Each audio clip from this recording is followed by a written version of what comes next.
Good morning, ma'am. I'm Onila Bembalino from 3CRI A1-H. And here's the lesson 3. Different dangers of drugs. Lesson objectives. Identify the different types of drugs and discuss the law against the abuse. And here is the table of content. Differentiate the types of drug. Differentiative laws against drug abuse. Number 1. Depressant. Depressant is substance reduced arousal or stimulation. They do not necessarily make a person feel depressed. They affect central nervous system, slowing down the message between the brain and the body. They can affect concentration and coordination. They slow down person's ability to respond to unexpected situation. In small doses, they can cause a person to feel more relaxed and less inhibited. Ang depression po, mami, po yung siya po yung nakaka-epekto sa mga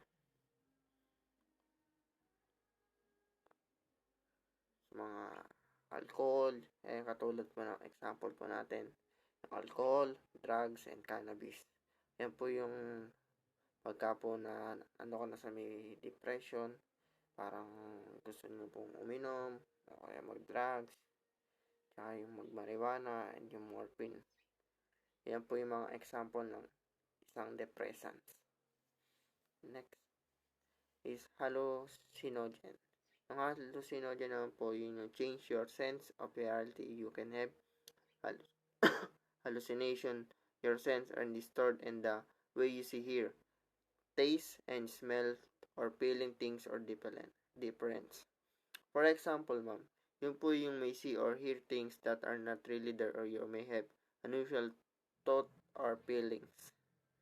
And ayan po yung example natin, yung DMT, dimethyltryptamine, and dimethyltryptamine, and magic mushroom, and PCP.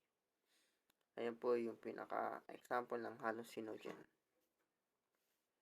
And stimulant naman po yun yung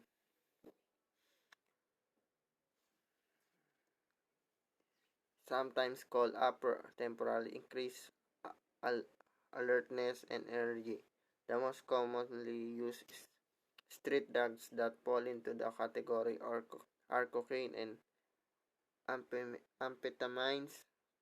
Prescription stimulants come in tablets or capsules. When abused, they are swallowed, injected, in liquid form, or crushed or shorted. Yan po yung example niya, yung nicotine or tobacco. And amphetamines, cocaine, and ecstasy. Yan po yung nakapagpano po ng stimulants. Yan po yung example, yung your heart to beat faster, your blood pressure to go up, your body temperature to go up, leading to heart exhaustion or even heat stroke. Yan po yung nagkakos ng stimulants. Next is narcotics. Ang narcotics naman po yung substance used to treat moderate to severe pain. Narcotics are like opiates such as morphine and codeine, but are not made from opium. They bind to opioid receptor in the central nervous system. Yun yung pag po ng yung include the illicit drug na heroin and pharmaceutical drugs like oxytocin, Bisodine, codeine, morphine, methadone, and fentanyl. Ayan po yung mga example niya na makikita po natin sa mga picture kung ano po yung narcotics at kung paano po ito nagagawa at kung paano makaka-epekto sa ating katawan. And the last, yung the law. Yung laws against drug abuse. 10.5 RA 10.586, an act penalizing person driving under influence or of alcohol, dangerous drug, and similar substance and for other purpose. And RA 6425, the Dangerous Drug Prohibited Act 1972, hallucinogen drugs. And the last yung yung RA 9165 or the Dangerous Drug Act in the blueprint of the Philippine Government Against Illegal Drugs. Ayan po yung mga law against drug abuse. Mga pagka po nahuli po kayo, yan po yung magiging kaso nyo po, yung mga RA 10586, RA 6425, and RA 9165. At yun lamang po, at maraming salamat.